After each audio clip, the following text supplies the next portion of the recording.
to learn, you have to have teachers.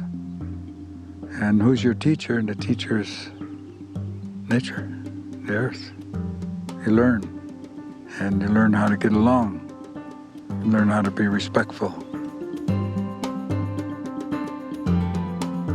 Welcome to Sacred Land Speaks, where we dig into the audio archives of the Sacred Land Film Project and revisit the interview clips we left on the cutting room floor over 40 years of filmmaking.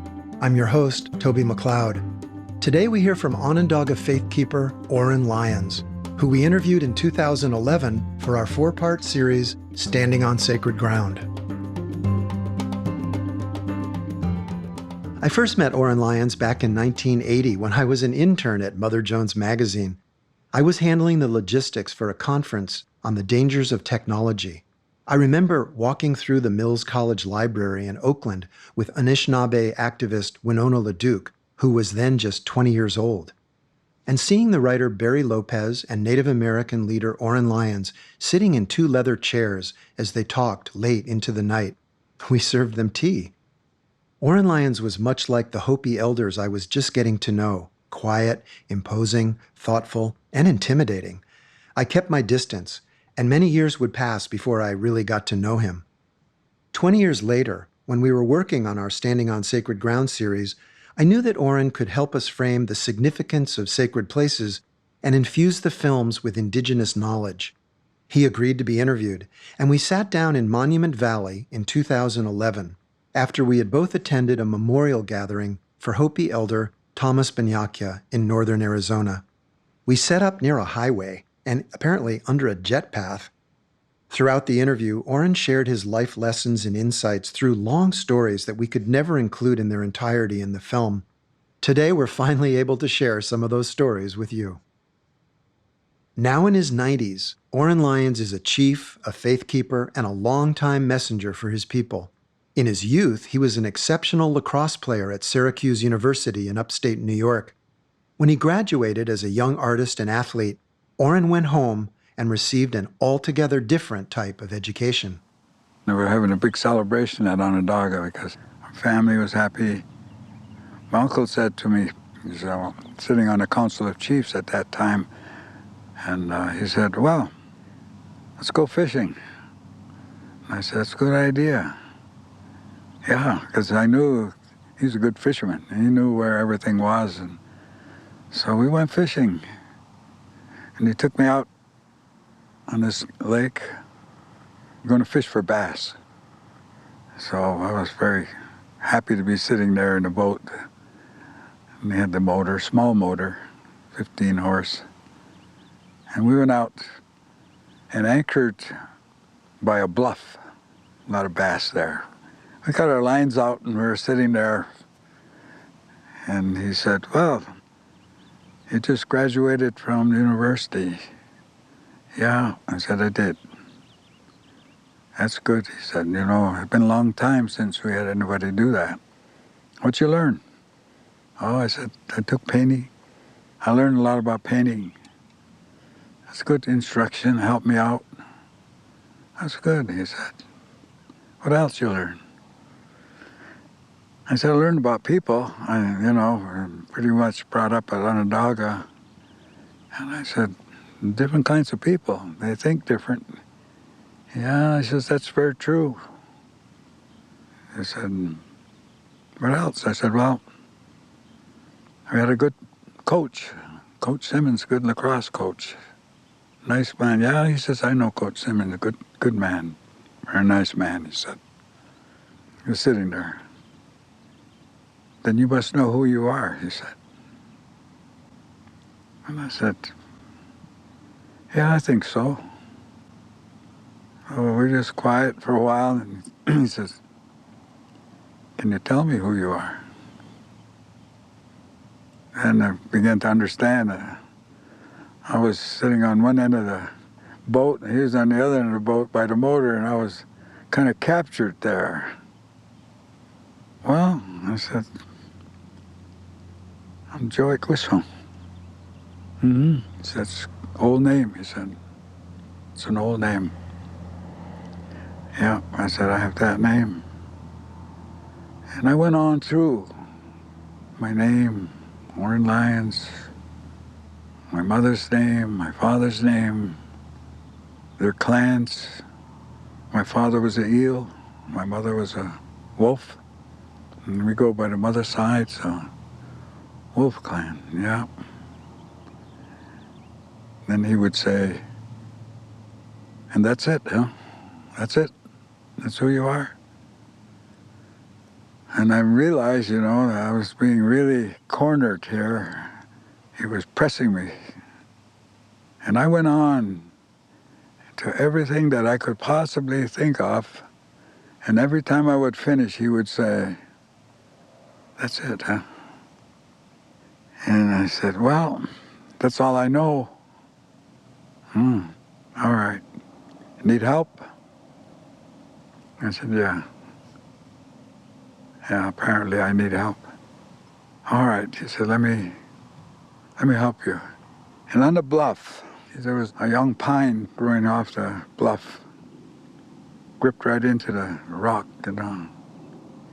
He said, you see that young tree? I said, yeah.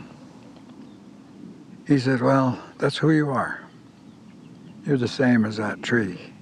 You see how it's holding on to the earth? That's how you are. He said, we're dependent. We're rooted on the earth. We're part of the earth. We're the same as that tree. He says, you're the same. You're the same as that tree. You need water. You need light. You're dependent. Without the earth, you wouldn't be here. He said, that's why we say, our mother. He says, because it's your mother. You're total dependent. I said, I see that. I understand that. Oh, he said, watch your line. You got a bite. And we caught a lot of fish that day. He didn't ask me any other question. But when we got home, I thought about this. I said, he planned that whole thing from when he said, let's go fishing. Because he could see that I was arrogant in my position of who I was and feeling pretty good about myself and feeling pretty feisty, whatever all you want to say. And he could see I needed some instruction. As time went on, the more I would think about it, the more I realized that he was concerned. I was going to be going off in the wrong direction. I really needed help. So after 4 years of university, I learned more on that boat, a couple hours, and instructed by a man who never went beyond the 5th grade, knew a lot more than I did. And so it gave me a base of reflection. He gave me a lot that day. Once in a while, I'll use that story when I'm talking to young people because they need the same instruction. And I would say probably the whole of America needs that same instruction because they don't know who they are. And that's what's sad about this whole thing, what's happening today in people, is they're missing a whole lot just by not knowing that. They're missing most of it, actually. The relationship, then, basically is what we're really are part of and have to understand. It's now clear to many of us in the non-Indigenous world that we miss so much without that relationship. I know I've struggled to understand how to live in true affinity with the earth, to realize, as Oren's uncle pointed out, that we're the same as the trees, related as kin, not separate from other life forms or from the earth. Oren helped me understand how earth-based native cultures nurture this sense of relationship. As you meet different people and become acquainted with your family, you begin to understand how deep their understanding about life is. They're very common people and very, what we would call just the average person. They have a lot of comprehension and understanding And it's based in the culture and how you live. And you learn about this stuff without understanding you're learning. You kind of absorb it. But in that process of how you live and where you live and how you learn that, that's, I guess, what people call culture. And it's so important to have that kind of a support system. And everyone, I believe, should every once in a while stop whatever they're doing and ask themselves that question. Now, who am I? Because people change, and you change without knowing it. And you'd be surprised when you ask that question. Find out you could be drifting quite a ways away from what you thought, you know. It's important for people to know who they are. That's a fundamental question. In today's times when there are 7 billion people in the world, half of them are children with no teachers, serious question. Nobody instructing. That's not a good idea, and that's not good for anybody, not good for the person, not good for the humanity itself, and not good for the earth itself, because if they don't know who they are, then they can become very, very destructive without even understanding that. So I think probably the statement that's most important here is to understand how closely we're related to the earth, and that we're part of the earth, and we're part of nature. Nature is us, basically, you know, and they always talk about environment, something like over there, or it's a category or something. No, we're in the middle of it, we're part of it, and we affect it, and we survive in it, and we are part of the earth. Now, as people understand that, that'd be very helpful, because they'd be more careful about things. And so the question of recognizing where we are and who we are and why we call the earth our mother is simple, because you have respect. Everybody respects the mother. And so when we personify the sun, call our eldest brother, or the thunder, the lightning we call our grandfathers, or the winds we call our grandfathers, it's a personification that can draw you closer. That's what it's all about. We know our grandfathers, we know our uncles, we know, but we want to be close, and we want to be closer and closer. That's why we say, I'm a wolf. That's our family, a wolf. And so it helps us to relate.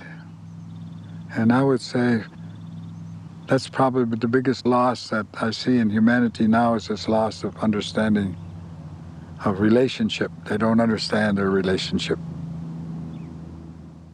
Oren teaches lessons through the stories of his own life experiences, but also through the stories of his people.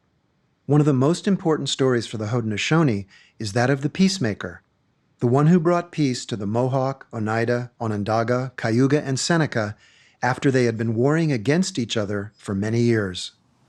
When we became a confederation some 1,000 years ago more, and the Peacemaker brought us all together in this whole confederation based on peace and based on equity and justice and based on the power of the good minds and to be united. He planted a symbol for us, a great tree of peace, a great white pine. And he said this white pine would have 4 roots of truth, white roots of peace that go in the 4 cardinal directions of the earth. And he said, and when people are lost, they have no place to go, they can follow that root back to its source and come under the protection of the great tree, the great law of peace. And he said to our leaders and our people at that time, he said, this tree represents the spiritual laws of nature. It represents the universal laws. And he said, never challenge those laws, because you will not prevail. That was instructions directly to our leaders and to our people, and they resonate today. And when we raise leaders, those same instructions are given again and again. And so to recognize who we are and where we are is fundamentally important for survival, because nature has no mercy. There's no mercy in nature. It's just the rules and the law. And if you don't know and understand those rules and law, then you will suffer the consequence. And so what's happened now that we see is our brothers have drifted so far away, they have no connection to those laws. They have no respect for those laws. They don't understand those laws. And the consequence of that is they violate them. And the consequence of that is they suffer in direct ratio. And so in today's times, we're facing severe crisis based upon, one, too many people, an out of balance side of the creation, and two, the law of nature, the consequence of that out of balance.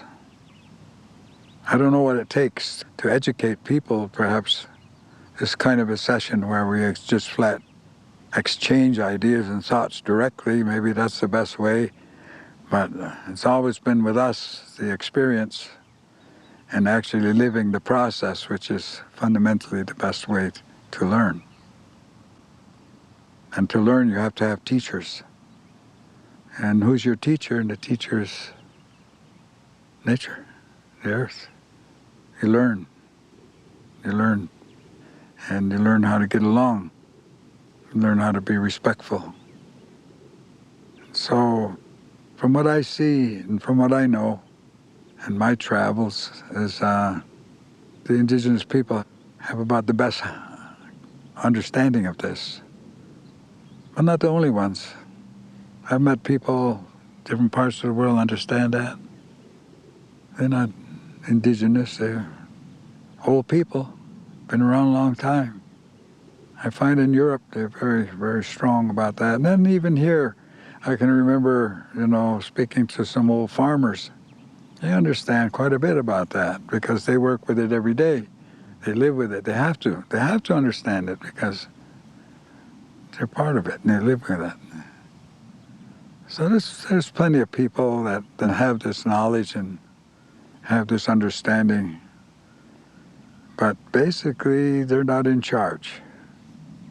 And that's our problem that I see today, that everything today is based on economy, they call economy. And that's so far out of balance and out of whack that we're just challenging every law there is out there right now. And the consequence of that is what we're facing. There's no mercy in nature at all. So if you transgress, you suffer in direct ratio to your transgression. Simple as that. But while facing today's challenges, Oren still finds guidance and hope in the Peacemaker story. When the Peacemaker first brought our 5 nations together who had forgotten their original instructions, fighting terrible times, and he finally got them all together by Onondaga Lake. They sat by that beautiful lake up there, we're still there, and he gave us our instructions, gave us everything all at once. And he said, when you sit in your council for the welfare of the people, think not of yourself, nor of your family, nor even your generation. He said, make your decision on behalf of those generations coming. Those faces looking up from the earth, layer upon layer, coming.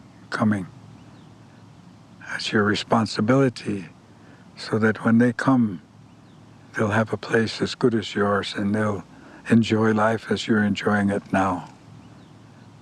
When the Peacemaker brought us together, he instructed us. And when we raise leaders, that same instruction comes forward again. A lot of instruction talked about the 7th generation. That's just one of them. He said, you who are going to be leaders, he says, you're going to have skin that's 7 spans thick, 7 spans of my hand thick.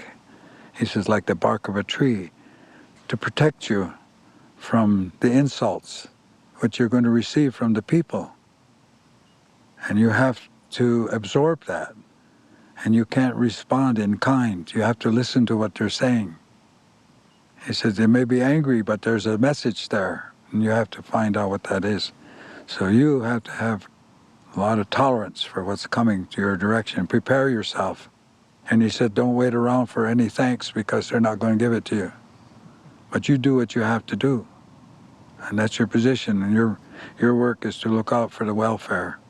He said, into your hands we're going to put all life. We're placing all life in your hands. And that's a very broad statement, and that's why I'm not out of place being over here, because this is part of my responsibility here as well as anywhere. And so that's the way we look at it. And he said, there will be these times coming, and you have to maintain these elements that I'm going to give you for your confederation. The first one being peace. Peace. When we greet one another, we say, Nyawaha Skano. Skano is peace. Nyawaha, thank you. And it's the same for health, Skano. Same word. So we're saying, thank you for being healthy. Thank you for being here. Thank you for being peaceful. Nyawaha Skano. Kwasha Dogus, we say. What you say is true. Yes. Kwasha Dogus. It's true. And so that's our greeting. So peace and health. Can't have peace without health. And he said the second is going to be equity. Equity, not only for the people, but equity for life. Everything in balance, to be fair to everything. Equity. And with equity comes justice. You can't have justice without equity. The third one, he said, was the power of the good minds, to be of one mind. So you work for peace, to be unified. Unity is your strength. And so we have to become unified. So those instructions are basis for the Haudenosaunee, called the Six Nation Iroquois. That's our long-term fundamental process. And he planted the great tree of peace as a symbol. And it's always about peace, and it's always about equity, and it's always about respect, and it's always about nature. And that's where we have to go, and we have to do this. We have to do this collectively. It can't be done by one section. So who are the teachers? The teachers who know that the best are indigenous people. I don't care where you go, they'll tell you the same thing. I hear it all over. It's just natural. We know the same thing. And when we hear people praying in one language, we don't have to understand what they're saying. We know what they're saying. We say the same thing. So we have to bring the rest of the world into that context. They have to understand their relationship and their responsibilities. But what we're saying at that time was to be unified and to work collectively for the good of the people, for the good of the commons. And somehow that's been perverted into individual. Somehow or other the commons succumb to the individual rights, and that's not right, and that don't work. And the result of it is what we see right now. My work for the last 4 decades has centered on telling stories of indigenous people defending their sacred lands. I asked Oren about what should be done to better protect sacred places, those specific, special sites that anchor entire cultures. But he immediately critiqued my premise. In fact, the whole earth is sacred. It's your mother altogether, and I don't care where you are. There's no place that's not special. There's no place that's not to be respected. I don't care where you are. And we use the word sacred now. That's not an Indian word. That comes from Europe, comes from your churches. We have our own ways, and we have our own way to say things. But it means the same. It means it's a place that people gather. And Onondaga Lake would be one of them for a lot of reasons, but one of the reasons is that's where the great tree of peace is planted. Still there. Kanaktagoyio, they say, where the root is. The root. Still there. Even though there's a city around it, even though there's boats all over it, it's still the same. And we'll go there. quietly. And so, special places, special time where the Peacemaker gave us all of that on those shores. That becomes a special place, Onondaga. And in today's times and in today's context where it's the most polluted lake maybe in the world because of the amount of mercury it has in it, it's amazing, that can happen. I remember as a young man we used to fish, whitefish, good food.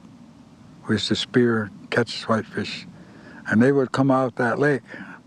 And then later on I find out it was a whitefish center in the east. There's none there now. They're gone because of the pollution. And no, where do you go when there's no place to go? So now the fish that are loaded up with bad things, and they have a place to go because that's where they live. And it's the same thing as living in Los Angeles when all of that smog comes down. You have no place to go. It's there. You're stuck with it. You breathe it. Fish are the same way, the animals the same way. Where are you going to run? We're so lucky today. We're sitting right here in a place where the air is clean. You can smell it. It's clean. It's still clean here, but that's because all these mountains and everything helping out here. They're working together. But now the whole earth is being covered with smoke. And we were told that long ago. This is going to happen. And it's happening now. And so sacred is a good word. It can be used for a lot of good things. And the way we use it is probably means a place to be respected, a place to be careful. I pressed Oren to go deeper into this paradox. All of the earth is sacred, but there are some special sites. And he explained how indigenous communities take care of culturally significant places. There's no place that should not be respected. But there are some special places, very special places. They're there for a reason, been there for a long time. And people still go there, they still gather. Not only people, but animals too. They have their own special places they gather. They know. And it is special. It requires certain kind of attention. It's for the good of everything and the good of everybody. And that's what people have to understand about these ceremonies and everything. When we hold our strawberry ceremony, we're not just talking about for Onondaga strawberries. We're talking about all the earth. We're talking about for everybody. So the ceremony is for everybody. You don't have to be there. You just be grateful that it's going on, that we're keeping it up. That's what's important, that it takes place. And sometimes you can be there and most of the time you can't, but be grateful that somebody's looking after that spiritual side of things. That's what's the real world, actually, the spiritual side of it. You can't see, but it's probably the most real of all. And here we are, we're lucky, fortunate to be where we are. So what we've done and what's happening is we've lost the balance on the earth very well. We've done a good job at it. In our meeting that we had yesterday, I talked to people about 1950 when there were 2.5 billion people in the world and how long it took to get to that 2.5 billion. It took millions of years. And then up to today, there's 7 billion people in the world today, 61 years later. More than double. That's not sustainable. We're way out of balance. And that's a natural event. That's nature. Procreation is nature. That's what we do best. And that's what people know how to do the best, and they like it. You're not going to change that. And so we got all these people. And in another 10 years, you're going to have another billion. That's people who are going to have water, food, and a place to live. And we're losing water and food. We're going the other way with that. Less water, less food. smaller place to live. So you're coming to a crisis of our own making. And what we've done by having so many people is we've affected the big systems that we live under, the rules of law of nature. And we've changed that just by being so many and being so disruptive and by polluting everything. Human beings are very parasitic. They take a lot and don't put much back. The Earth doesn't need us. Doesn't need us at all. But we need the Earth. So we can't come to that understanding, it seems. We've affected the systems to the point of melting the ice in the north. And we've pulled the trigger on change. And the trigger is pulled, and it's happening. And it will just continue to get worse. So we have to prepare ourselves. As one old chief said a long time ago, Seattle, come up from the northwest, he said, there's going to come a time, he says, when people are going to cease living and begin surviving. And it's going to get worse from there. We're just pushing it. And there's going to be no place to hide. When these things begin to happen, it's all going to be very democratic. Very democratic. No place to run. So we have a little time. Oren Lyons has been paying close attention to the climate catastrophe for many years, and he offers a way forward. What we should do with the little time we have left to try to turn things around. The ice is melting. It's melting in the north. It's melting pretty fast. I was in Sweden around 2000. Just happened to be watching television there. And there was a statement that came over the television which really made me blink. The University of Bergen said that the currents of the earth, the Gulf Stream, was slowing down. And that if it continued to slow down at the pace it was slowing down now, that it could conceivably stop within the next 15 years. That was 2000. Here we are, 2011. They're talking 4 years from now. And what happens? So I called some of my friends in Sweden. I said, check that out. And they did. 15 minutes later, they said, yep, that's the report, came back. So I said, well, what's it mean? They said, well, the current affects the winds. The current affects everything. That's what keeps things in balance while it's slowing down. I said, what will happen if it stopped altogether? They said, ice. Have an ice age. I said, well, they said up to 15 years. So I've been watching that. I've been thinking about that. And so we talked with the Inuit people from Greenland. They said, yes, the ice is melting and it's going to go all. Nothing going to stop it. They said the white bear is mating with the brown bear now, trying to adjust. Things are out of kilter, out of whack, all over. And if you want to experience that, go up to the Arctic and you'll see where the damage is taking place right now. And we're kind of insulated from that way down here, but it's going to get here. And they're very angry up there, the native people. I said, we keep hearing about saving the white bear. They said, what about us? We're here too. We've been here.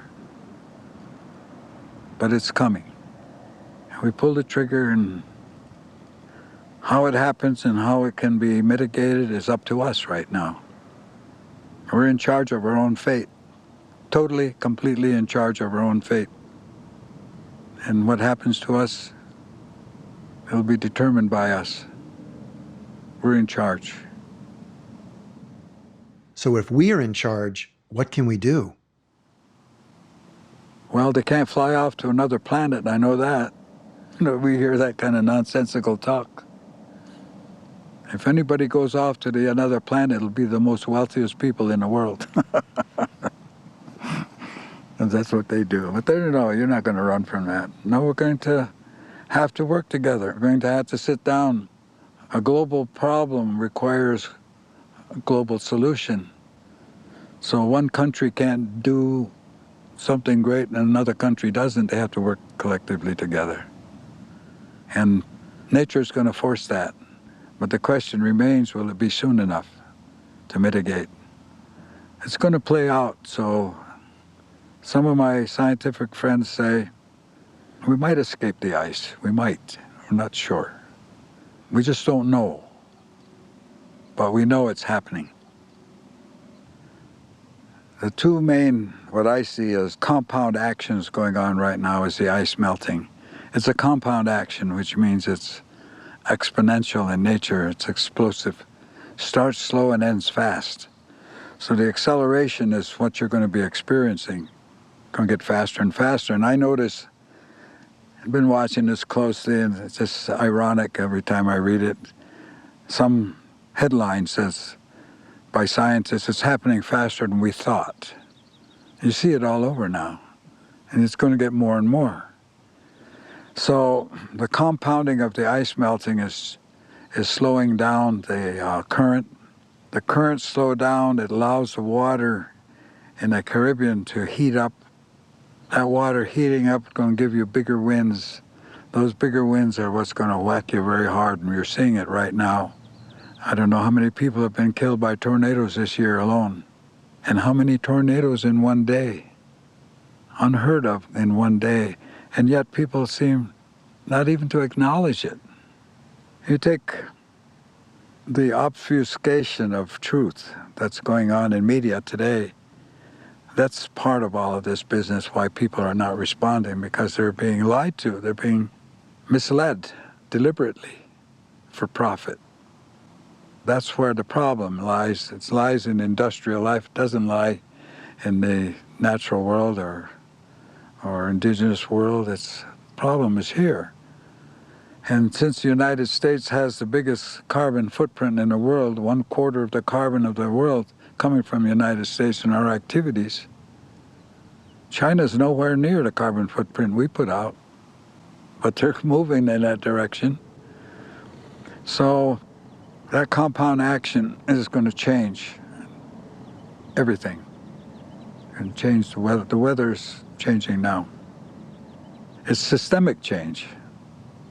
I mean, the weather is just a symptom of it, but it's a systems change. And so we've affected the patterns of the earth, and we're going to suffer that consequence. The other compound is human population. We're forcing the rest of the world to accommodate to us. So now you can count the gorillas. It's just a small family up there trying to hold on. Peaceful. They're peaceful, these gorillas. Peaceful people. And there's very few left. They're fighting hard for survival. Elephants the same way. Got them pinched into a small place. Now they're out there in everybody's garden, so they're shooting them down. And you got this chaos coming. And so now the ice is melting. The white bear can't get the seal. The seal's standing out there 20 feet away in open water. He's not going to catch him. So he's starving. He's starving, and the seal is growing. So now the seal's eating all the fish. Fishing that we're depending on, and we're eating all the fish. We've broken the cod. You know, they named it Cape Cod. Why do you think they named it Cape Cod? The most cod in the world. Well, not anymore. We did that. The herring are gone. It's all going. And then population is growing. So what are they going to eat? And where are they going to go? Less than 2% of the water in the earth is you can drink. That's what we're facing. We're facing serious calamity. But I think, you know, the earth doesn't allow this to happen. Since it's for nature, the earth takes care of these excess populations all the time. The lemmings, they go and run off into the sea. They just disappear. They just kill each other. And then here's the rabbits. And every 4 years, a disease comes, wipes them out. And there are just a few left, and 4 years later, there they are all over the place again, and they're gone again. We're in the same category. So the first wave that's going to take us is going to be a pandemic. That's nature's way of taking care of overpopulation. And any scientist that deals in pathology will tell you we're just a half a step away from that right now. We had a little scare with SARS. Closed down Hong Kong, closed down Toronto, closed down New York, closed down cities. That was just a little bit. Can you imagine the real one? Yeah, that's where we are. Listening back to this now, I'm amazed that in 2011, Oren foresaw the devastation of the COVID pandemic. He says the only way to heal the chaos humans have created is to share, to live with respect, and to embrace responsibility. Well, land is the earth. Land is our mother. The earth is the source of life. It's the source of life. It's alive. The earth is alive. No doubt about it. It's alive. And so we're so dependent. And so how's the best way to do that is to respect and understand. And that's where we've lost our way. I think as a human species, we've lost the understanding and therefore lost the respect. But pockets of indigenous people have hung on to that. We're truly an endangered species. You know, they've been trying to instruct Indians to be capitalists ever since they got here. And they keep failing all the time because we don't value what you value. We give it away, you know. They say, you people never amount to anything. You just keep giving that stuff away, you know. And we work on that. You know, the Lakotas are great at that. They have what they call giveaways, you know. And the people out there in the Northwest, they have these potlatches where they give everything away and they borrow money to give more away. Why? It's to keep the peace. It's to share. So if there is something that we have to relearn, it's the idea of sharing equally, and being responsible. That's what we have to learn. We have to learn to share. As with so many of his points, Oren had a long story about the 1992 UN Conference on Sustainable Development, or UNSET, in Brazil, to illustrate how to share. We were in Rio, 1992, at UNSET. Big meeting down there. 192 countries there. And the United States wasn't showing up, but the pressure was on them. When finally President Bush shows up, forced to. This world pressure forced him to show up. Well, we were there, Indians were there, and we were meeting ahead of time. We had support people coming from all over.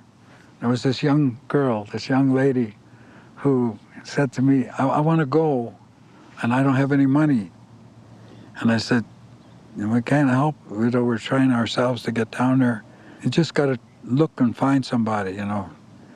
It was like a calling, as to me, all of the people interested in community and spirit and the land and the earth all went.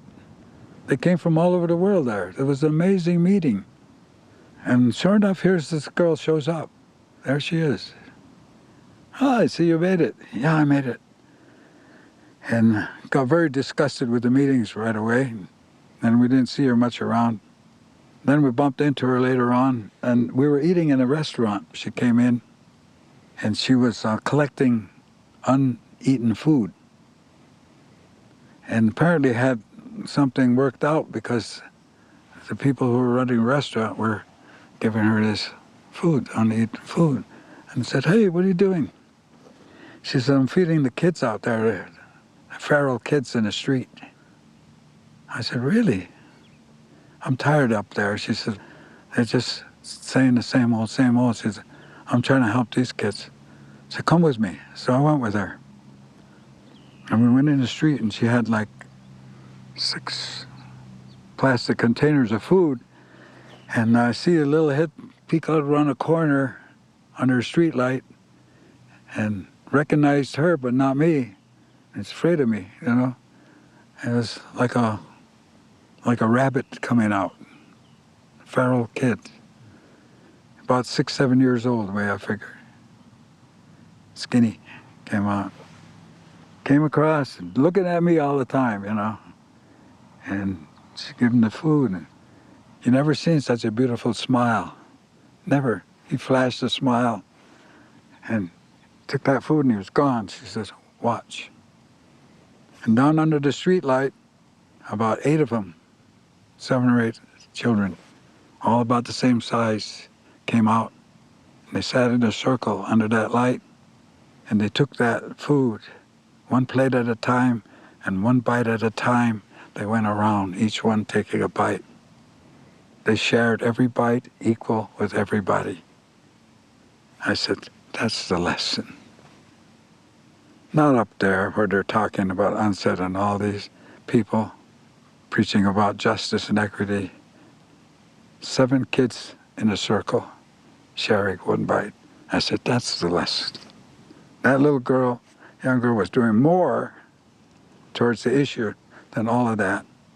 And what did President Bush say when he got there?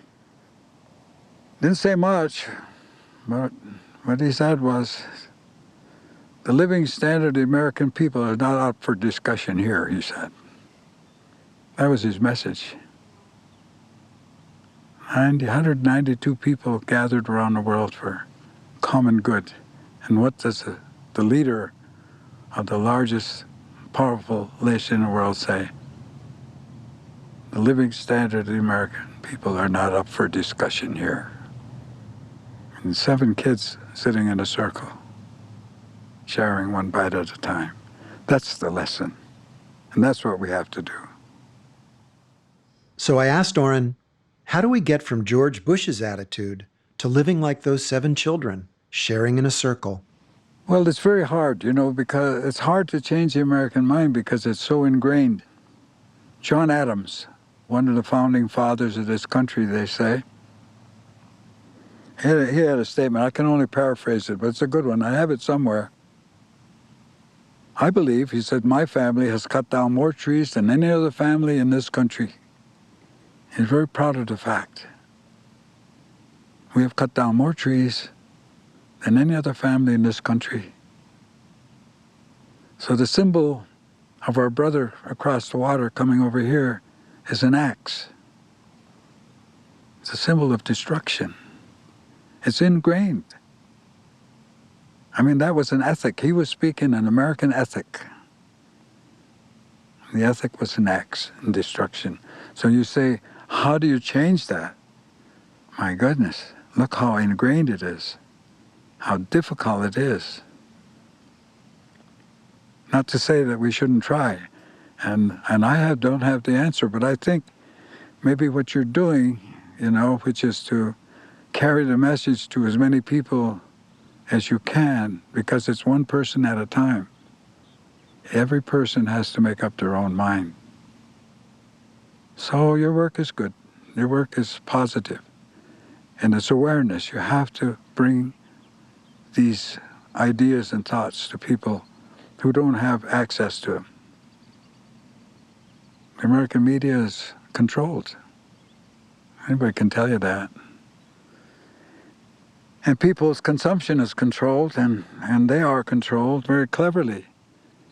I mean, any American male can tell you just about what the batting average of any major leaguer is in a country. They can tell you, write down, know the batting averages of individuals.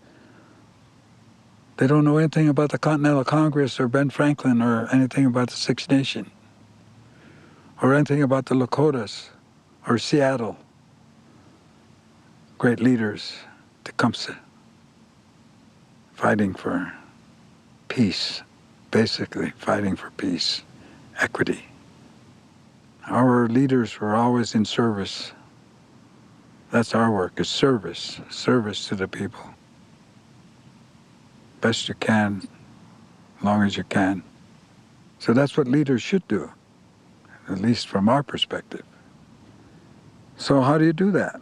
Well, you do that by what you're doing, is try to collect up these statements here and there. And like I say, I'm just a runner. I'm not any great wisdom carrier. I'm just carrying a lot of other people's thoughts and ideas, you know. I believe in it. That's what I do. I believe that. That's why I'm here. And that's why I will say what I say. Because I believe it. I'm getting mad, getting angry. That's what it is, because it's frustrating. Frustrating because of the control factors. How they've just really amazingly taken democracy right out of America. That's just amazing. Very deliberate and very well done. You have to admire their ability. One thing we've always understood, never underestimate your enemy. Never. That's how we survive. Time passed after we finished the film, and I stayed in touch with Oren. After the election of Donald Trump, we found ourselves facing a new threat, one not to be underestimated. I met up with Oren again at the State University of New York in Syracuse. Trump had just been elected. I was on my way to the showdown at Standing Rock, and the Potawatomi biologist and writer, Professor Robin Kimmerer, hosted a screening of the Standing on Sacred Ground series. Oren and I appeared on stage after the film, and he had some serious words of caution, a history lesson of sorts for the students in attendance. I'm really proud of the people that's out there at Standing Rock, because they haven't responded to what they're trying to do. They're trying to incite them to riot is exactly what they're trying to do, so that they can come in. And once a gun goes off, then all discussion is over. And it's done. It becomes a gunfight. So holding that line and the way they're holding it is really amazing to me. Now, they've been provoking them way beyond. That bull mastiff, that dog, came over with the conquistadores. He'd been here a long time, that dog. He's hunted Indians for a long time. He's still hunting Indians. What do you think about that? That bull mastiff, very same dog. 500 years later, there he is. Amazing. You know, the last time I saw really people being sprayed with a hose intentionally in the winter was at these Nazi concentration camps. That's really, really a crime, to spray any people in the winter with water. That's where you should be talking. That's a crime. That's assault and battery. So the treaty out there, 1851, is a strong treaty. And the fact that it is violated doesn't mean it was abrogated. It was violated. It means it still stands. It hasn't been changed. When this country was just being formed, in 1784, I had a treaty with our people here, Treaty of Peace, and there was a great interference going on at that particular time. And it was coming from a Governor Clinton. He was very active. He was trying to buy land. He was trying to move people. He was causing problems. So when they made the Constitution, they put in there in Article 6 that treaties are the supreme law of the land, notwithstanding anything else. And that was directed to Governor Clinton to not provoke the Haudenosaunee. That's where that came from.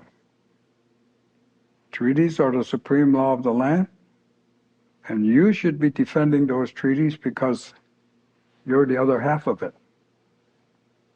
Not the government, not Obama or Trump. You have a say. You have a right to speak up on that treaty. We made an agreement. Our treaty stands. 1751 is strong. It's up to you. You want to ask what to do? That's what you do. Behave yourself. Follow that treaty. Start talking about it. It's important. It's still there. And until they change Article 6, the Constitution, that is constitutional law.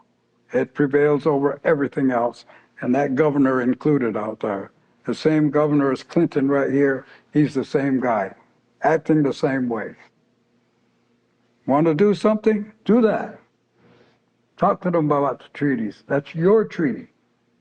That's your agreement. If you allowed that to be trampled, I hate to use the term, cutting your children's throats. You're losing your nation. That's what's going on. Now we're here. We're going to be here. We ain't going nowhere. Good words.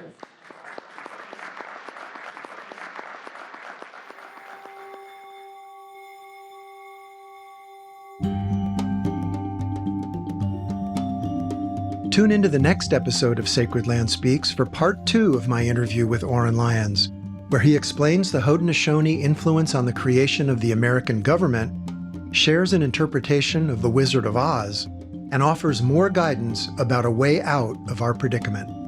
If you like what you've heard, please rate and subscribe to Sacred Land Speaks on your favorite podcast app. You can also visit sacredland.org to learn more about our films, resources, and suggested actions you can take to protect sacred places. This episode was produced and written by Callie, Shanafelt, Wong, and Toby McLeod. Our film interview with Oren was recorded by Andy Black and Dave Wendlinger, along with co-producer Jessica Abbe. Our theme music was composed and performed by Stefan Smith and Charles Johnson. Sacred Land Speaks is brought to you by the Sacred Land Film Project of Earth Island Institute, based in the Lejeune Ohlone territory of Huchiun, otherwise known as Berkeley, California. Thanks for joining us.